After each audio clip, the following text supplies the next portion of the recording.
Guys, എന്നൊരു ഒരു ഡിസ്കഷനാണ് ഇത്. നമുക്ക് ഡിസ്കസ് ചെയ്യാം. അതായത്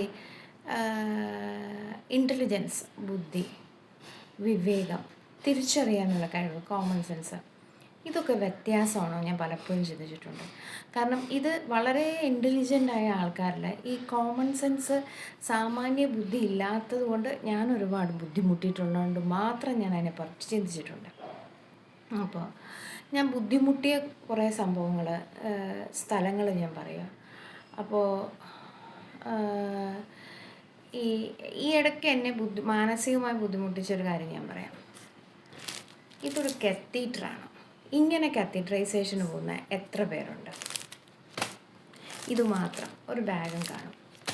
ഇങ്ങനെയാണോ കത്തീഡ്രൈസേഷന് പോകുന്നത്? സീനിയർ നഴ്സിംഗ് പ്രൊസീജിയറിൻ്റെ ടെക്സ്റ്റ് ഇടയ്ക്ക് നമുക്കൊന്ന് എടുത്തു നോക്കാം, എങ്ങനെയാണ് കത്തീഡ്രൈസേഷൻ ചെയ്യേണ്ടതെന്നുള്ളത്.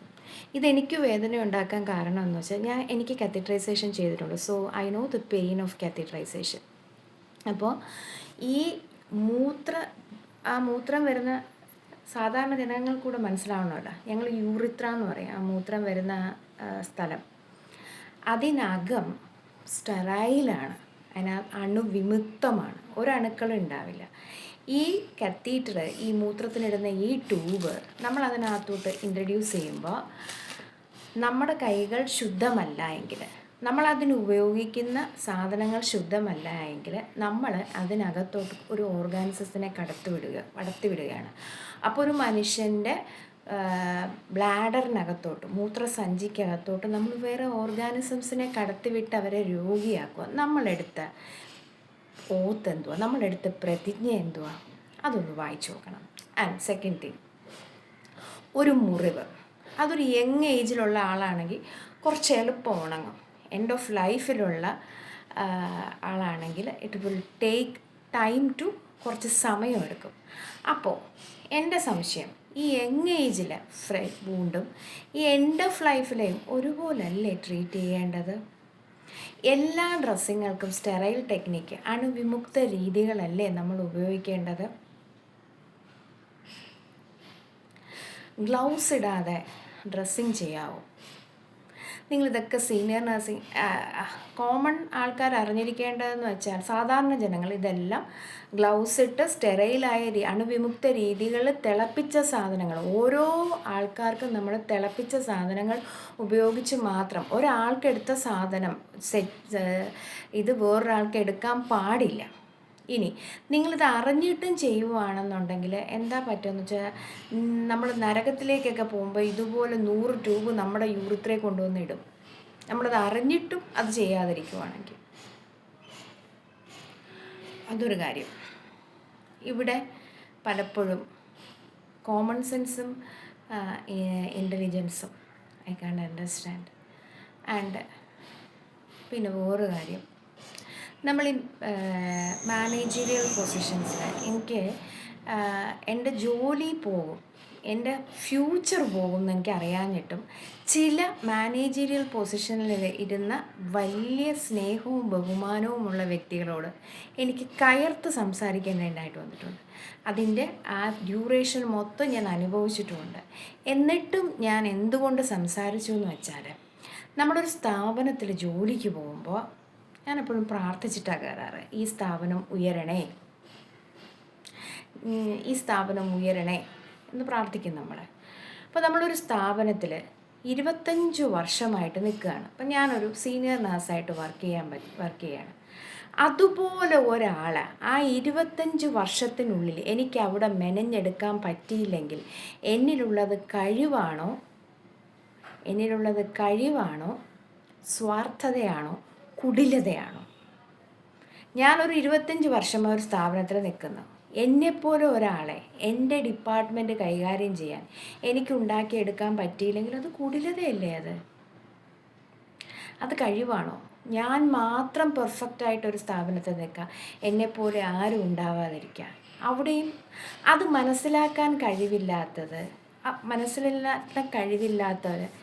കഴിവില്ലാത്ത ബുദ്ധിയുള്ള, കോമൺ സെൻസ് ഇല്ല എന്ന് പറയാൻ എനിക്ക് കുറച്ച് മടിയുണ്ട്. ഇനി നമ്മളൊരു സ്ഥാപനത്തിൽ ജോലി ചെയ്യുമ്പോൾ ആ കാശാണ് നമ്മുടെ അന്നം. അതൊരു സരസ്വതി ക്ഷേത്രമല്ലേ? അപ്പോൾ അവിടെ ചില നിയമങ്ങൾ നമ്മൾ പാലിക്കാറില്ലേ? പാലിക്കേണ്ടതായിട്ടില്ലേ? ഇതൊക്കെ എഴുതി വച്ചിട്ടുണ്ട് പുരാണങ്ങളിൽ.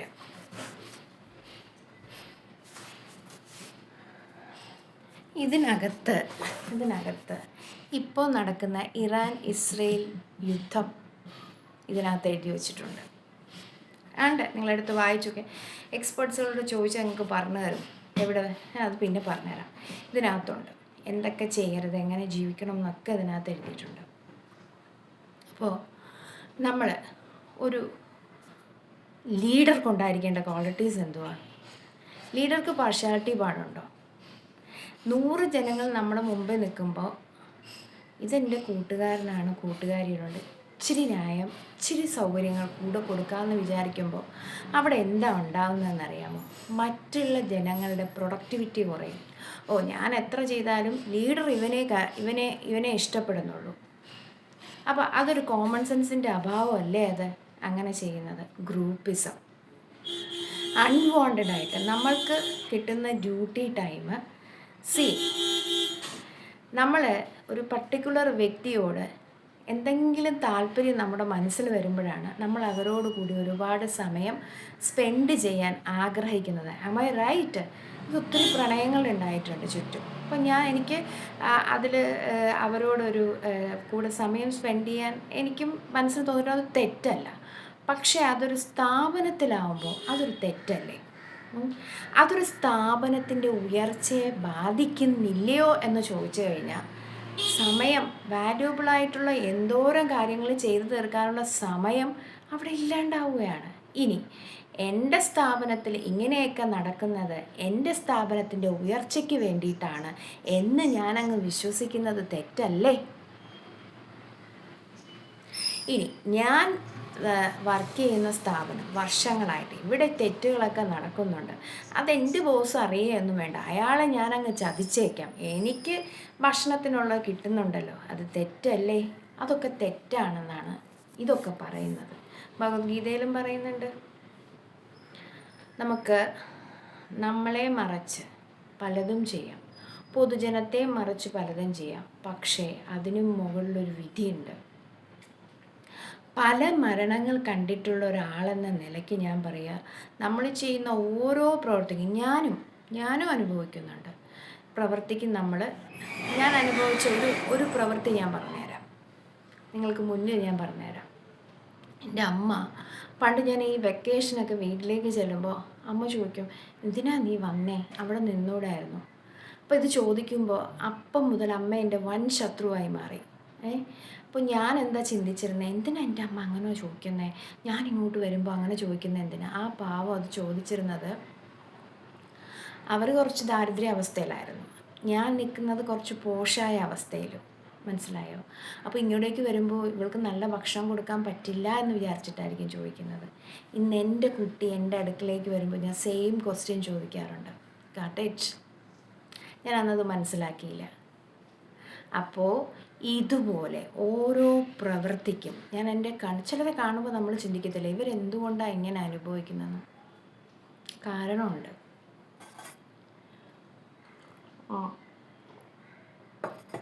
ഇനി ഒരു സാമാന്യ ബുദ്ധിയുള്ള കുറച്ച് ആൾക്കാരുടെയും വിവരമുള്ള കുറച്ച് ആരുടെയും കാര്യം ഞാൻ പറയാം.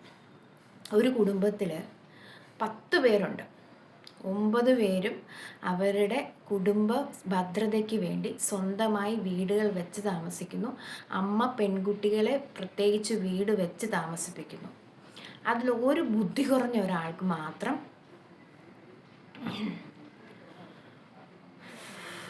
ഒരിക്കലും സ്വന്തമാവില്ലെന്നുറപ്പുള്ള ഒരു ഭൂമിയും കൊടുത്ത് ഒരിക്കലും അവൻ ആ സാഹചര്യത്തിൽ നിന്ന് മാറാനും സമ്മതിക്കുന്നില്ല.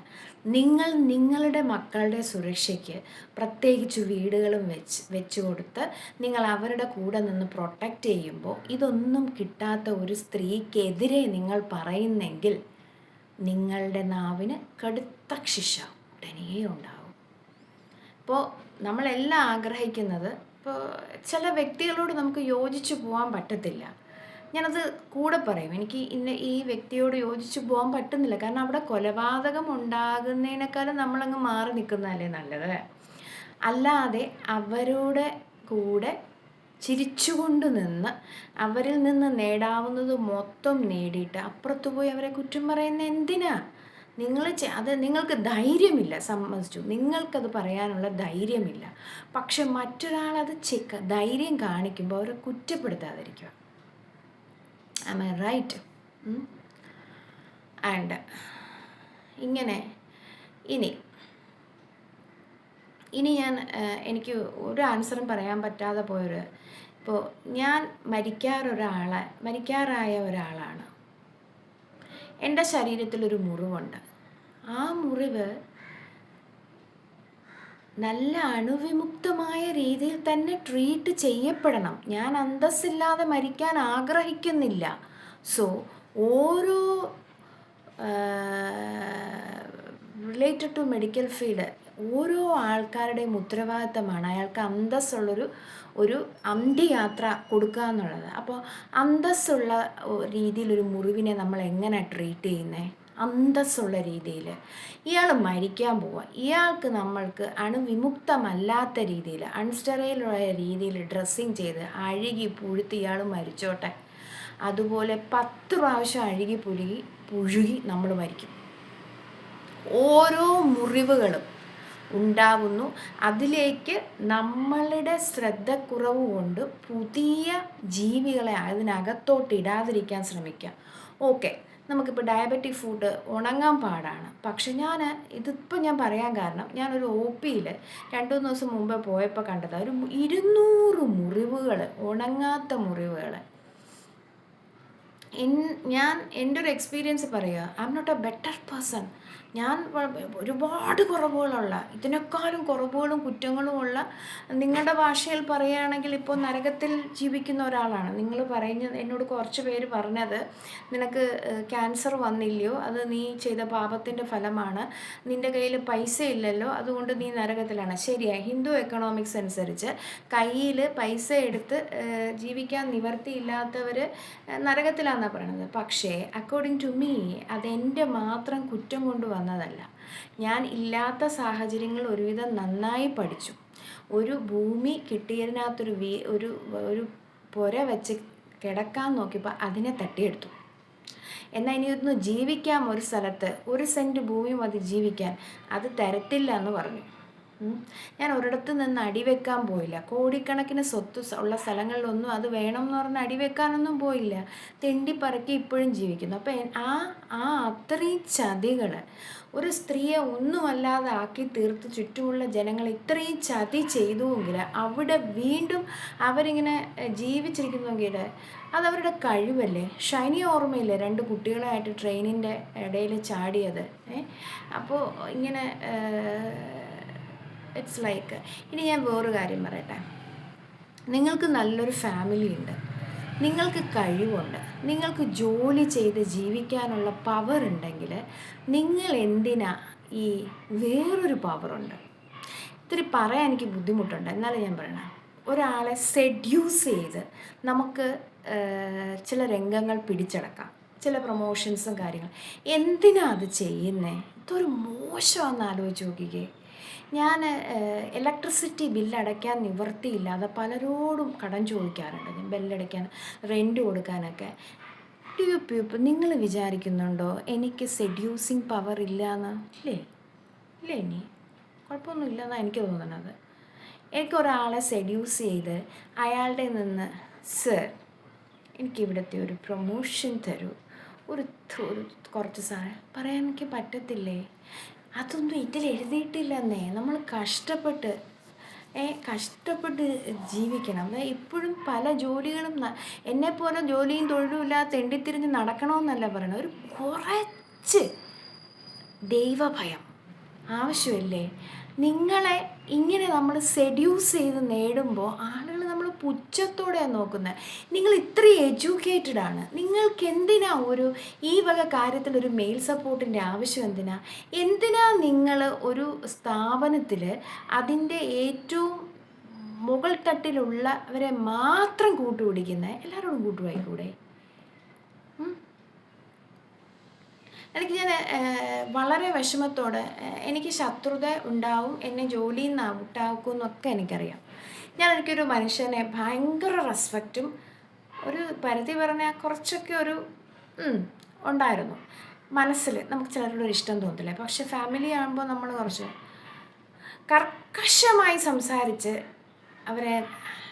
അവരുടെ ശത്രുത മേടിച്ചിട്ടുണ്ട് ഞാൻ. കാര്യം എന്തെന്ന് വെച്ചാൽ വളരെ കഴിവുള്ള മനുഷ്യർ ഈ വക സില്ലി കാര്യങ്ങളാൽ മോശം മറ്റുള്ളവർ സംസാരിക്കുന്ന കേൾക്കുമ്പോൾ എനിക്ക് നെഞ്ചുവേദന വന്നിട്ടുണ്ട്. ഞാനൊരു ഒറ്റയ്ക്ക് ജീവിക്കുന്ന സ്ത്രീയാണ്. പ്രത്യേകിച്ചൊരു തൊഴിലില്ല, കിടക്കാൻ ഇടമില്ല, ഇഷ്ടംപോലെ കടമുണ്ട്. എനിക്ക് ഒരു സ്ഥാപനത്തിൽ ഒരാളെ പലരും എന്നോട് പറഞ്ഞിട്ടുണ്ട്, നിനക്കൊരാളെ കണ്ടുപിടിച്ചൂടെ, നിന്നെ ഫിനാൻഷ്യലി സഹായിക്കുന്ന ഒരാളെ. സ്റ്റിൽ ഇന്ന് എനിക്ക് മരിക്കേണ്ടതായിട്ടുള്ള കാരണങ്ങൾ എൻ്റെ മുമ്പിലുണ്ട്. പക്ഷെ ഐ ബിലീവ് ഞാൻ ടിൽ ദ എൻഡ്, അവസാനം വരെയും എൻ്റെ ശക്തിയും ബുദ്ധിയും ഉപയോഗിച്ച് ഞാൻ കഷ്ടപ്പെട്ട് ഉണ്ടാക്കും. എനിക്കൊരു വീടും എനിക്ക് കഴിക്കാനുള്ള ആഹാരത്തിനുള്ള വഴിയും. അതിന് ഞാൻ ഒരാളെ സെഡ്യൂസ് ചെയ്തിട്ട് വേണോ? നിങ്ങൾ സെഡ്യൂസ് ചെയ്യുന്നെന്നോ നിങ്ങൾ തെറ്റുകാരാണെന്നോ പറയില്ല, നിങ്ങളെ പരിഹസിക്കുക. ഞാനത് കേട്ടതുകൊണ്ട് മാത്രമാണ് പ്രതികരിച്ചത്. മനസ്സിലായോ? അപ്പം നിങ്ങൾ എനിക്ക് പല കുറ്റങ്ങൾ കണ്ടുപിടിച്ച് ഒരു ഡ്യൂട്ടി ടൈമിൽ ഒരു രണ്ട് വ്യക്തികൾ തമ്മിൽ എത്രത്തോളം ഒഫീഷ്യൽ മാറ്റേഴ്സ് സംസാരിക്കാനുണ്ടാവും? നമുക്കറിയാം ഒഫീഷ്യൽ മാറ്റേഴ്സാണോ പേഴ്സണൽ മാറ്റേഴ്സാണോ എന്ന്. നിങ്ങളവിടെ പരിഹസിക്കപ്പെടുക. ഒഫീഷ്യൽ മാറ്റേഴ്സ് അല്ല എന്ന് നമ്മൾ സംസാരിക്കുന്ന രീതി കാണുമ്പോൾ മനസ്സിലാവും. മണിക്കൂറുകളോളം അൺനെസസറി ആയിട്ട് നമുക്ക് സാലറി തന്നിരിക്കുന്ന ആളെ ചീറ്റ് ചെയ്യുക. ഇനി നമ്മൾ ഈ കാണിക്കുന്ന ഈ പ്രണയം അതൊക്കെ നല്ലതാണ്. നമ്മുടെ ആരോഗ്യത്തിന് ഏറ്റവും സഹായിക്കുന്ന ഒന്നാണ് ഈ പ്രണയം. ഭയങ്കര എനർജി തരും നമുക്ക്. അസുരനെ പോലും രാവണനെ പോലെ അല്ല, അസുരനെ പോലും ദേവനാക്കുന്നതാണ് പ്രണയം. ആ ടൈമിൽ നമ്മൾക്ക് ഭയങ്കര ഒരു ഇലേഷൻ വരും.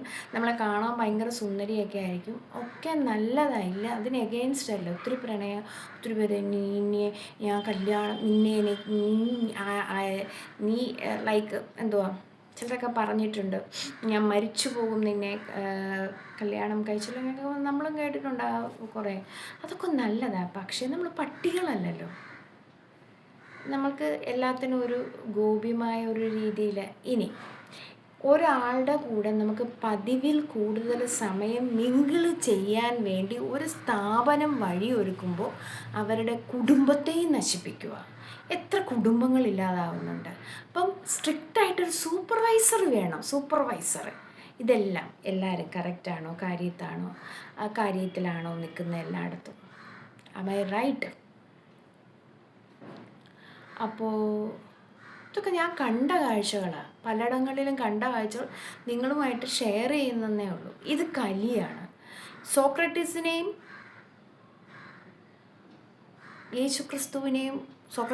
വിഷം കൊടുത്തു കൊന്നു, യേശുക്രിസ്തുവിനെ ക്രൂശിച്ചു കൊന്നു. അപ്പം നല്ലത് പറയുന്നവരെ ആർക്കും ഇഷ്ടപ്പെടണമെന്നില്ല. മനസ്സിലായോ? നമ്മളിപ്പം എനിക്കിപ്പോൾ നിങ്ങളോട് പേഴ്സണലി നിങ്ങളെക്കുറിച്ച് ഇന്ന ആൾക്കാർ ഇങ്ങനെയൊക്കെ പറയുന്നുണ്ടോ എന്ന് എനിക്ക് പറയാനുള്ള ധൈര്യമൊന്നും ഉണ്ടാവത്തില്ലായിരിക്കും. അതുകൊണ്ട് ഐ വിൽ യൂസ് അതൊക്കെ എനിക്ക് ഒത്തിരി ദോഷം വന്നിട്ടുണ്ട്. ഞാനൊരു സ്ഥലത്ത് വർക്ക് ചെയ്യുമ്പോൾ ഒരാളെക്കുറിച്ച് മോശം പറയുന്നത് കേട്ടിട്ട് എനിക്ക് അയാളോടൊരു റെസ്പെക്റ്റ് ഉണ്ടായിരുന്നു. അപ്പം ഞാൻ വേറൊരാളോട് പറഞ്ഞു, അയാളെക്കുറിച്ച് ഇങ്ങനെ പറയുന്നുണ്ട്, അയാളോടൊന്ന് സൂക്ഷിക്കാൻ പറയണം. ഇത്രമാത്രമേ ഞാൻ പറഞ്ഞുള്ളൂ കേട്ടോ. എൻ്റെ ജീവനും ജീവിതവും അപകടത്തിലായി എന്നുള്ളതാണ്. പക്ഷെ still at the end also I told him directly that what you are doing is wrong. Because എന്തുകൊണ്ടെന്നാൽ ഞാനും അയാളുടെ കീഴിൽ ജോലി എടുക്കുന്ന ഒരാളാണ്. എനിക്ക് അയാളോടൊരു ആത്മാർത്ഥത ഉണ്ടെങ്കിൽ നമ്മൾ തെറ്റുകൾ ചൂണ്ടിക്കാണിച്ച് പറഞ്ഞു കൊടുക്കും. അല്ലാത്തവരാണ് ഈ തോളി കൈയിട്ട് നടന്ന് സ്ഥാനമാനങ്ങളെ ഉപയോഗിച്ച് നിങ്ങളെ ഇല്ലാതാക്കുന്നത്. ഇവിടെ നിങ്ങൾക്ക് ബുദ്ധിയുണ്ടോ? പിന്നെ അടുത്ത ബുദ്ധി കുറവ്, കണ്ണുകൊണ്ട് കാണുന്നത് മാത്രം വിശ്വസിക്കുക. ഒരു കാര്യം 10 ചെവി കഴിഞ്ഞ് നമ്മളിലേക്ക് എത്തുമ്പോൾ അത് നമുക്കൊരു കാര്യത്തെക്കുറിച്ച് വിവരമില്ലെങ്കിൽ, നമുക്കൊരു കാര്യത്തെക്കുറിച്ച് ഗഹനമായി അറിയില്ല എങ്കിൽ അതങ്ങനെയല്ല, നീയാണ് തെറ്റെന്ന്. എൻ്റെ ഈ തലച്ചോറിൻ്റെ ഇതിൻ്റെ ഇവിടെയുള്ള ചില സ്ഥലങ്ങളിൽ ഇൻഫെക്ഷൻ വരുമായിരുന്നു, ഡയബറ്റീസ് അൺകൺട്രോൾഡ് ആകുമ്പോൾ. സോ ഡോക്ടേഴ്സ് എനിക്ക് 2 പ്രാവശ്യം ആൻറ്റിബയോട്ടിക്സ് തന്നു ഇൻഫെക്ഷൻ. സോ 3rd ടൈം തന്നപ്പോൾ എനിക്കത് എക്സ്പ്ലെയിൻ ചെയ്യേണ്ടി വന്നു. ഇത് ഇങ്ങനെയാണ് എടുത്തൊരു പ്രശ്നം വന്നപ്പോൾ ഒരു മനുഷ്യർ പോലും അത് വിശ്വസിച്ചില്ല. ഞാൻ ആൻറ്റിബയോട്ടിക് മിസ്യൂസ് ചെയ്യുന്നു എന്ന് വരുത്തി തീർക്കാൻ അതെങ്ങനെ വന്നു എന്നും പറയാം. ഈ കൊറോണ വന്ന സമയത്ത് ദുബായിൽ കൊറോണയ്ക്ക് അസിത്രോമൈസിൻ എന്ന ടാബ്ലറ്റ് വളരെ യൂസ്ഫുള്ളായിട്ട് കണ്ടുന്നുണ്ട്. അപ്പോൾ ഞാൻ ഈ കൊറോണ സിവിയറായി വന്നു കഴിഞ്ഞ് ആളുകൾ ഡെത്ത് ആകുമ്പോൾ ഞാനിങ്ങനെ മെഡിക്കൽ പ്രൊഫഷണൽസിൻ്റെ അടുത്ത് ചെന്ന് ഡൗട്ട് ചോദിക്കും, അസിത്രോമൈസിൻ കൊടുത്തോ, അസിത്രോമൈസിൻ. കാരണം അസിത്രോമൈസിൻ കൊടുത്താൽ അവിടെ ഒരു ലൈഫ്, ഞാൻ 100 കണക്കിന് ആൾക്കാർക്ക് അസിത്രോമൈസിൻ കൊടുക്കുമ്പോൾ ഒരു കുറവ് വരുന്ന ഞാൻ കണ്ടു. സോ ഞാനതിങ്ങനെ ചോദിക്കാൻ തുടങ്ങിയത്, ഒരു അൺഎത്തിക്കൽ, ഒരു വിവരവുമില്ലാത്തൊരു സ്ത്രീ കേട്ടോണ്ട് നിന്നിട്ട് എക്സ്പാൻഡ് ചെയ്ത് അതിനെ ഞാൻ ആൻറ്റിബയോട്ടിക് മിസ്യൂസ് ചെയ്യുന്നു എന്നാക്കി. I was scared about people's health. ഇവർ മരിച്ചു പോകുമോ കൊറോണ വന്ന്? അപ്പോൾ ഞാൻ ഇങ്ങനെ ചോദിക്കും, അസിത്രോമൈസിൻ. ഞാനിങ്ങനെ തമാശ പോലെ പറഞ്ഞുകൊണ്ട് നടക്കുമായിരുന്നു, അസിത്രോമൈസിൻ. അത് മെഡിക്കൽ പേഴ്സൺസിനോട് മാത്രം. ഇപ്പോൾ ഞാൻ ഈ ഇടയ്ക്ക് ഒരു ഡോക്ടറെ കൂടെ റൗണ്ട്സിന് പോയപ്പോൾ ഈ പുറത്തു മൊത്തം സ്കിൻ ഇൻഫെക്ഷൻസ് ഉണ്ട്, മനസ്സിലായോ?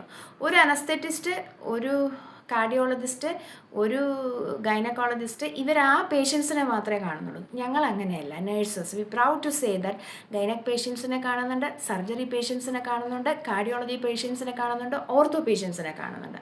അപ്പോൾ ഈ റൗണ്ട് ഇങ്ങനെ വന്നപ്പോൾ അപ്പം സ്കിൻ ഇൻഫെക്ഷൻസ് എന്നൊക്കെ പറഞ്ഞ് മരുന്ന് എഴുതി. അപ്പോൾ ഞാനവിടെ അടുത്ത് നിന്നിട്ട് ആ പേഷ്യൻറ്റിനോട് ചോദിച്ചു, ചേച്ചി വിര ഇളക്കിയിട്ടുണ്ടോ? എനിക്ക് ആ ഡോക്ടറോട് ഡീവേമിങ്ങിൻ്റെ മരുന്ന് എഴുതി ഡോക്ടറെ എന്ന് പറയാൻ എൻ്റെ കേരള പഠിപ്പ് അനുവദിക്കുന്നില്ല. ഞാൻ UK പറയും, ഡോക്ടർ പ്ലീസ് ഇത് വേണ്ടേ, ഞാൻ വേണ്ടേന്നും ചോദിച്ചില്ല. അപ്പോൾ ആ ഡോക്ടർ ഉടനെ ഡീവേമിങ്ങിൻ്റെ മരുന്ന് അവരോട് ചോദിച്ചെഴുതി. സോ ഇതൊക്കെ മനസ്സിലാക്കാനുള്ള കഴിവ് ഇല്ലെങ്കിൽ നരകത്തിൽ പോവും. അനാവശ്യം നമുക്ക് വിവരമില്ലെങ്കിൽ, നമുക്കൊരു കാര്യത്തെക്കുറിച്ച് അറിവില്ലെങ്കിൽ, എപ്പോഴും ഫസ്റ്റ് ഇയർ സ്റ്റുഡൻസിനെ പോലെ ഞാൻ ഡോക്ടേഴ്സിനോട് സംശയം ചോദിക്കും. ഞാൻ പെർഫെക്റ്റ് ആണെന്നല്ല പറയണത്, ഈ വക ചെളികൾ കൊണ്ട് എൻ്റെ ജീവിതം തകർന്നുപോയി. അതുകൊണ്ട് മാത്രം ഇതൊക്കെ വന്ന് ഇവിടെ പറയുന്നത്. എന്തോ ഒരു സ്ത്രീക്ക് സ്വന്തമായിട്ടൊരു കൂരയിൽ ഒരു പുരുഷനോടൊപ്പം താമസിക്കണമെന്ന് ആവശ്യപ്പെടുന്ന തെറ്റാണോ? അതിനെന്തിനാണ് നിങ്ങൾ എന്നെ കുറ്റപ്പെടുത്തുന്നേ? നിങ്ങൾക്കതാകാം, നിങ്ങളുടെ മക്കൾക്കും ആകാം, ഞാനത് ഡിമാൻഡ് ചെയ്യാൻ പാടില്ല. അതെവിടുത്തെ ന്യായം? മനസ്സിലായോ? ഇനി ഫാമിലി ലൈഫിൽ ഭർത്താക്കന്മാർ കൊണ്ടുവരുന്ന പൈസ എവിടെ നിന്നാണെന്ന് ഭാര്യമാർ അന്വേഷിക്കേണ്ടേ? അവരെങ്ങനെ കൊണ്ടുവന്നാലും അത് കൊടുക്കുന്നത് നമ്മുടെ കുട്ടികളും കൂടെ കഴിക്കുക. മറ്റൊരാളെ പറ്റിച്ച് കൊണ്ടുവന്ന് കൊടുക്കുന്ന ഭക്ഷണം നമ്മളെ ശാപത്തിലാക്കും, മനസ്സിലായോ? ശാപത്തിലാക്കുക. അപ്പം നമ്മളത് അന്വേഷിക്കണം, എവിടെ നിന്നായി കൊണ്ടുവരുന്നത്? Stop that. അനാവശ്യമായി ഭർത്ത വീട്ടുകാരോ ഭാര്യ വീട്ടുകാരോ ഒരു പരിധിയിൽ കൂടുതൽ സഹായിക്കുന്നതും നമ്മൾ അതവിടെ എതിർക്കണം. നിങ്ങൾ ഈ കുലസ്ത്രീ എന്ന് വിചാരിക്കുന്നത് എങ്ങനെയെങ്കിലും ചവറായ ഒരുത്തനെയും ചുമന്നൊരു ജീവിതം മറ്റുള്ളവരെ കാണിക്കുമ്പോഴല്ല കുലസ്ത്രീ ആവുന്നത്. ഇപ്പം ഞാൻ ഒരാളുടെ കൂടെ 1 വർഷം ജീവിച്ചു. അയാൾ ഓരോന്ന് കൊണ്ടുവരുമ്പോഴും ഞാൻ ചോദിക്കും, ഇത് എവിടെന്നാ? God's grace. അയാൾ ഒരാളെ പറ്റിച്ചു എന്നും പറഞ്ഞ് അതെൻ്റെ ഒരു വിജയമായ 1 വർഷമേ ഞാൻ ജീവിച്ചിട്ടുള്ളൂ. ഒരു മനുഷ്യർ പോലും എൻ്റെ അടുത്തൊന്നും പരാതി പറഞ്ഞിട്ടില്ല. പിന്നെ വേറെ എന്തെങ്കിലും പറഞ്ഞിട്ടുണ്ടെങ്കിൽ അത് അയാളുടെ കഴിവ്. അപ്പോൾ അല്ലാതെ ഞാൻ ഇപ്പോൾ എന്താ പറയുന്നത്? അപ്പോൾ നമ്മളത് വളരെ ശ്രദ്ധിക്കണം. ഭാര്യയായാലും ഭർത്താവായാലും അനാവശ്യമായി നമ്മൾ സ്വന്തം എക്സിസ്റ്റൻസ് ആദ്യം ശരിയാക്കിയിട്ടായിരിക്കണം, ഇല്ലേ? ഇനി അമ്മമാരുടെ പല സ്ത്രീകളുടെയും കുടിലതകളെ പറ്റിയുണ്ട്. ഓരോ കുടിലതയെ പറ്റി ഞാൻ പറയാം. ലാസ്റ്റ് ഞാൻ പറഞ്ഞേ കുടിലത കണ്ടിട്ടുണ്ട്. അതിലൊരു കുടിലത ഞാൻ പറയാം. മക്കളെ തരംതിരിച്ച് കാണുക. തരംതിരിച്ച് കണ്ടിട്ട് ഒരു മോന് കുറച്ച് കൂടുതൽ, ഒരു മോക്ക് കുറച്ച് കുറവും, ഒരു മോക്ക് കുറച്ച് കൂടുതലും, ഒരു വ്യാഴവട്ടം അല്ലെങ്കിൽ ഒരു ഭാവി മൊത്തം സമ്പാദിച്ച് മകൾക്ക് കൊടുക്കുക. ഞാൻ മുന്നിൽ കണ്ടിട്ടുള്ളതാണ്. നല്ല കൾച്ചേർഡായ അതിസുന്ദരനായ ഒരു മകൻ, അവൻ്റെ വിദ്യാഭ്യാസം ശ്രദ്ധിച്ചില്ല, എല്ലാം മകൾക്ക്. ഇനി അവനെ മറ്റു മനുഷ്യരുടെ കുറ്റങ്ങൾ പറഞ്ഞു കേൾപ്പിക്കുക. നമ്മൾക്ക് അമ്മമാർക്ക് ശത്രുക്കളുണ്ടാവും, പക്ഷെ അതൊരിക്കലും മക്കളെ പറഞ്ഞു കേൾപ്പിക്കരുത്. മക്കളെ മറ്റുള്ളവരുടെ മനുഷ്യരുടെ ശത്രുക്കളാക്കരുത്. അങ്ങനെ അതുപോലെ കുടുംബത്തിൽ ബുദ്ധിമുട്ടുന്ന രോഗികളായ ആൾക്കാരുണ്ടെങ്കിൽ മക്കളെ പറഞ്ഞു മനസ്സിലാക്കുക, അവരെ സഹായിക്കുക എന്നുള്ളത്. ഞാൻ പറഞ്ഞു കേട്ടിട്ടുണ്ട്, ഒരു ഭർത്താവിനെ കല്യാണം കഴിച്ച് 2 കുട്ടികളെയും അവരെ മാത്രം നോക്കി വേറൊരു കാര്യവും ചെയ്യാതെ നടക്കുന്നതാണോ കുലസ്ത്രീകൾ? മുമ്പിൽ കിടന്നൊരു സ്ത്രീയെ അളിഞ്ഞു പുളിഞ്ഞ് കഷ്ടപ്പെട്ടാലും തിരിഞ്ഞു നോക്കത്തില്ല, പക്ഷെ അവരാണ് കുലസ്ത്രീകൾ. സമ്മതിച്ചു. കാരണം ഒരു ഭർത്തൃപദവി മെയിൻറ്റെയിൻ ചെയ്യുന്നതാണോ മാത്രമാണോ ഒരു സ്ത്രീയുടെ കടമ? അപ്പോൾ പറയാം അസൂയ കൊണ്ടാണെന്ന്. അല്ല, നിങ്ങളുടെ കണ്ണ് ശകലമെങ്കിലും ഒരു കുടുംബത്തിലൊരു സ്ത്രീയെ അല്ലെങ്കിൽ ഒരു 10 പേര് ചേർന്നൊരു കുടുംബത്തിൽ ഒരാൾ ബുദ്ധിമുട്ടുന്നുണ്ടെങ്കിൽ ഈ 10 പേരും ഒരു നേരത്തെ ഒരു മാസത്തെ ചിലവിൻ്റെ പൈസ മാറ്റി വെച്ചാൽ ആ 11ാമത്തെ ആൾ നമുക്ക് രക്ഷിക്കാൻ പറ്റും. അവസാനം ഈ മക്കളോട് മറ്റുള്ളവരുടെ, ഇപ്പം ഞാൻ സെപ്പറേറ്റഡാണ്, എൻ്റെ കുട്ടിയുടെ അച്ഛൻ അതെപ്പോഴും അപ്പൻ തന്നെയാണ്, അപ്പൻ്റെ ബന്ധുക്കൾ അത് തന്നെയാണ്. എനിക്കവർ ശത്രുക്കളാണ്, പക്ഷെ എൻ്റെ കുട്ടിക്കത് ശത്രുക്കളല്ല. അപ്പോൾ അവർ കുട്ടികളെ ചതിക്കുക അതുവഴി ചെയ്യുന്നത്. അപ്പൻ്റെ അമ്മയുടെയും വീട്ടുകാരെ പറഞ്ഞു കേൾപ്പിക്കുക.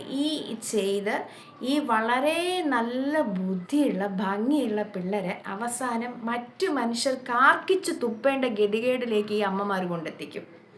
ഈ മകളോടുള്ള സ്നേഹം മകൻ്റെ കയ്യിൽ നിന്ന് എല്ലാം ഊറ്റി മകൾക്ക് കൊടുക്കുക, മകനെ മറ്റുള്ളവരുടെ ശത്രുവാക്കുക. അപ്പോൾ ഈ മകൻ എന്ത് ചെയ്യുന്നറിയാമോ? അമ്മ പറയുന്നവർക്കെതിരെ എല്ലാം വാളോന്തിപ്പോവും. അവസാനം ചെവി കടിച്ചു മുറിക്കും അമ്മയോടെ.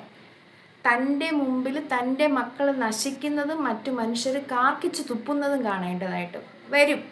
അപ്പം അത് ചെയ്യാതിരിക്കുക.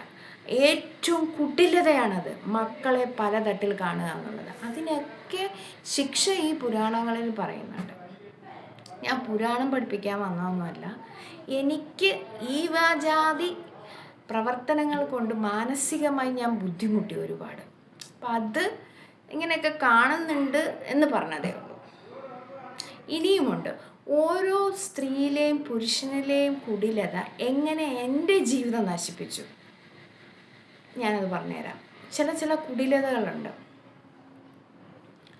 ഒരു കുടിയൻ്റെ കയ്യിൽ നിന്ന് ഒരു കുടിച്ച് എപ്പോഴും ഇടിച്ച് ആ പെണ്ണിൻ്റെ സകലത നഷ്ടപ്പെട്ട് ഒരുത്തിക്ക് എന്നെ ആരും ഇടിച്ചിട്ടൊന്നുമില്ല കേട്ടോ. എന്നെ ഇടിച്ച വിവരം അറിയും. എൻ്റെ ദേഹത്തോടെ സമ്മതിക്കത്തില്ല.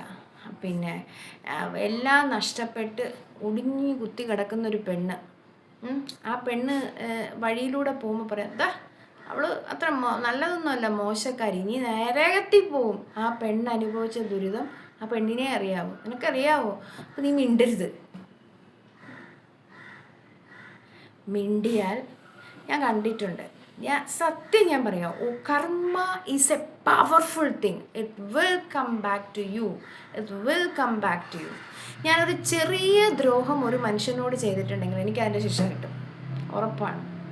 അതാണ് ഈ നേരത്തെ ഞാൻ പറഞ്ഞ അമ്മ എന്തിനാ ഞാൻ വന്നതിന് അമ്മയ്ക്ക് എന്നെ ഇഷ്ടമില്ലെന്ന് ഞാൻ ചിന്തിച്ചു. അതേ വാക്ക് എന്നെ കൊണ്ട് തിരിച്ച് ദൈവം പറയിപ്പിച്ചു. മോനെ നീ എന്തിനാ ഈ ആഴ്ച വന്ന്, ഇപ്പം അമ്മയുടെ പൈസ ഇല്ലല്ലോ. Got it? So be careful about karma. Be careful about karma. Bye bye.